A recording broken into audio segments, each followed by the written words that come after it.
Hi, today I'm for me HUAWEI Nova 10 and I'll show you how to create home screen folders on this device. So first we should hold the application and drag this up to another one. And now we can see here the new created home screen folder.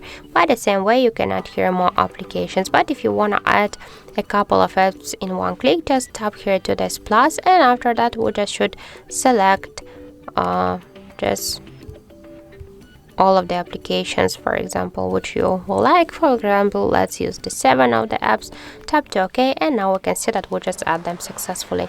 If you wanna rename the application, the folder, just click once on the name, tap on the X icon, and under the apps, click here to done, and we can see that we just successfully renamed it.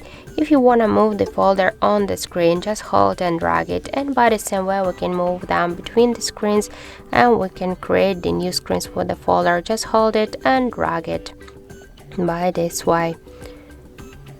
So just to remove the application from the folder, you should just hold it and then drag it to the home screen.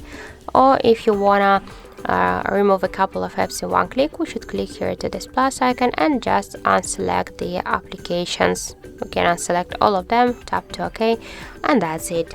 So thank you for watching, and if you find this video helpful, don't forget to leave a like, comment, and to subscribe our channel.